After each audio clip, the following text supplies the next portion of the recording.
আসসালামু আলাইকুম। শখের রান্নাঘরে সবাইকে স্বাগতম। আজকে আমি দেখাবো চিকেন কোরমা। এখানে আমি রাঁধুনি রেডিমিক্স চিকেন কোরমার মশলাটি ব্যবহার করব, সেই সঙ্গে আমি ঘরোয়া কিছু মশলা ব্যবহার করব।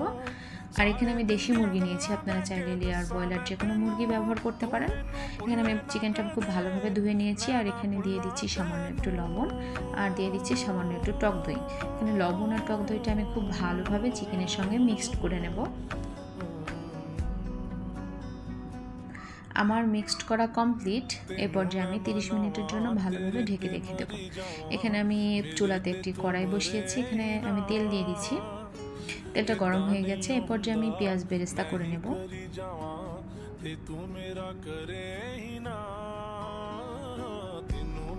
মোটামুটি আমার পেঁয়াজ বেরেস্তার একটা কালার চলে এসেছে, দেখতেই পাচ্ছেন।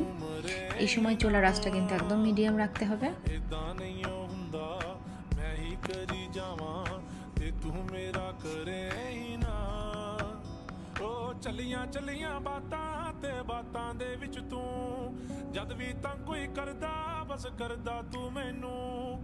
আমার কিন্তু মোটামুটি পেঁয়াজ বেরেস্তা করা কমপ্লিট।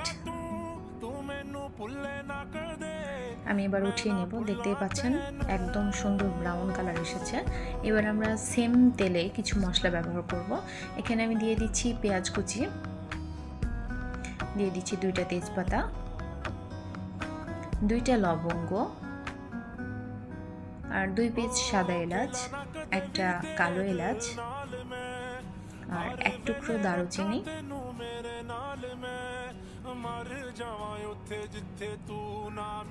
আর দিয়ে দিচ্ছি 4 থেকে 5 পিস সাদা গোলমরিচ, আর দিয়ে দেবো সামান্য একটু জয়ত্রী।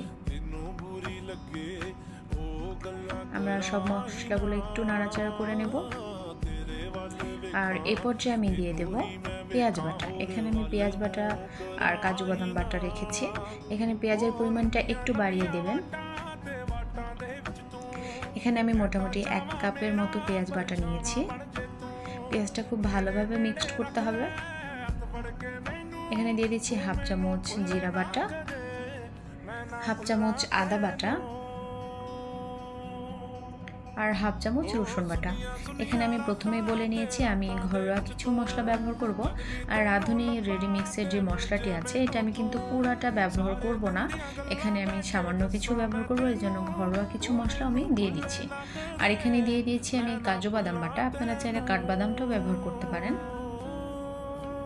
আর এ পর্যায়ে আমি দিয়ে দেব টক দই। এখানে আমি সামান্য একটু লিকুইড দুধ ব্যবহার করেছি।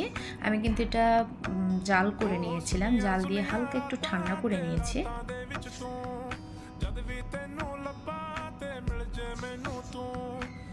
এখানে কিন্তু আমরা এক্সট্রা কোনো পানি ব্যবহার করব না। এখানে মশলাটা কিন্তু একটা নাড়াচাড়া করতে করতে দেখবেন একদম ঘন ঘন একটা ভাব চলে এসেছে। আর এ পর্যায়ে আমরা 1/2 চামচ মরিচ গুঁড়ো দিয়ে দিয়েছি, আর রাঁধুনি রেডিমিক্সের 1/2 প্যাকেট মশলা ব্যবহার করেছি। এখানে কিন্তু আমি কোনো এক্সট্রা পানি ব্যবহার করিনি। আমি যে টক দই আর দুধ দিয়েছিলাম এটা কিন্তু একদম শুকিয়ে গেছে, একটা তেল উপরে ভেসে এসেছে। এখানে কিন্তু একদম লো হিটে, মানে মিডিয়াম থেকে একটু কম হিটে রান্না করতে হবে। এখানে মশলাটি কিন্তু একটা মাখো মাখো ভাব চলে এসেছে। এটা দেখে আবার ভাববে না যে মশলাটি কষানো হয়ে গেছে, এটা মশলাটা অনেকক্ষণ ধরে খুব ভালোভাবে কষাতে হবে। আর দিয়ে দিচ্ছি সামান্য একটু লবণ। লবণ দেওয়ার সময় এটা অবশ্যই মাথায় রাখতে হবে, কারণ আমরা চিকেনে লবণ দিয়েছিলাম। মশলা দেখে বুঝতে পারতেছেন যে আসলে রান্নার কতটা টেস্ট হবে। সবাই তো মশলা ব্যবহার করে, কিন্তু সবার রান্নায় কিন্তু আলাদা আলাদা একটা টেস্ট আসে। কেন আসে? কেননা মশলা কষানোর মধ্যেই রান্নার টেস্টের একটা ব্যাপার থাকে। এখানে আমি মশলা অনেকক্ষণ খুব ভালোভাবে কষিয়ে নিয়েছি। আপনারাও ট্রাই করবেন মশলাটাকে খুব ভালোভাবে কষিয়ে নেওয়ার জন্য। এখানে আমি যে চিকেনের পিসগুলো রেখেছিলাম এগুলো এবার দিয়ে দিচ্ছি, দিয়ে মশলার সঙ্গে খুব ভালোভাবে মিক্সড করে নেব। আমরা কিন্তু এতক্ষণেও কোনো পানি ব্যবহার করিনি, আপনারাও চেষ্টা করবেন এখানে কোনো পানি ব্যবহার না করার জন্য। মশলার সঙ্গে চিকেনটাকে খুব ভালোভাবে মিক্সড করতে হবে। আর অবশ্যই চুলার হিটটা মিডিয়াম রাখতে হবে, মিডিয়াম থেকে একটু কম। আর এরপর যে আমরা ঢাকনা দিয়ে ঢেকে রেখেছিলাম, মাঝে মাঝে ঢাকনাটা উঠিয়ে হালকা একটু নাড়াচাড়া করে নিতে হবে যেন নিচে লেগে না যায়।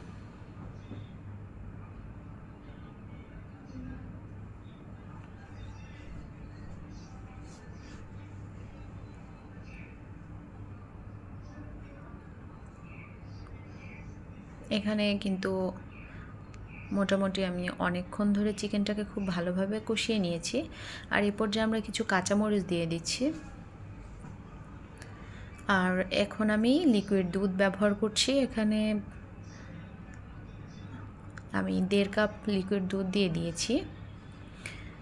এখানে আমি দেশি মুরগি নিয়েছি, এজন্য আমার এখানে পানির পরিমাণটা একটু বেশি দিতে হবে। এখানে দুধটা আমি বেশি দিয়েছি।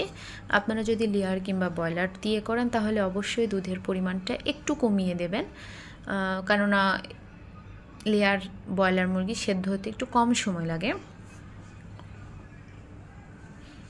আমি এই পর্যায়ে ঢাকনা দিয়ে ঢেকে রেখে দিচ্ছি। মাঝে মাঝে আমি ঢাকনা উঠিয়ে হালকা একটু নাড়াচাড়া করে নেব। আমি কিন্তু দেশি মুরগির জন্য প্রথমেই বলে নিয়েছি আমি একটু দুধের পরিমাণটা একটু বাড়িয়ে দিয়েছি।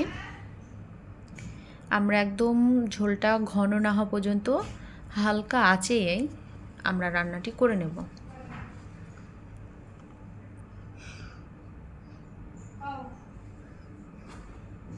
দেখতে পাচ্ছেন কিন্তু আমার চিকেন এদিকে মোটামুটি খুব ভালোভাবে সেদ্ধ হয়ে গেছে।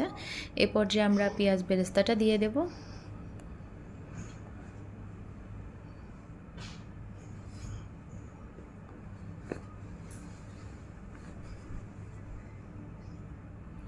আমরা ঝোলটা একদম চিকেনের সাথে মাখো মাখো ভাব করে নেব।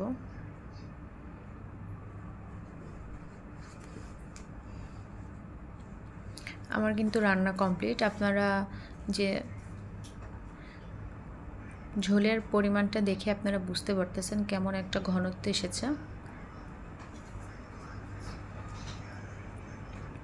এই পর্যায়ে আমরা চিকেনটাকে নামিয়ে নিয়েছি আর হালকা আরেকটু পেঁয়াজ বেরেস্তা দিয়ে পরিবেশন করেছি। আপনারা আশা করি অবশ্যই ট্রাই করবেন আর কমেন্ট করে জানাবেন। আর ভালো লাগলে আমার চ্যানেলে লাইক সাবস্ক্রাইব করে দেবেন।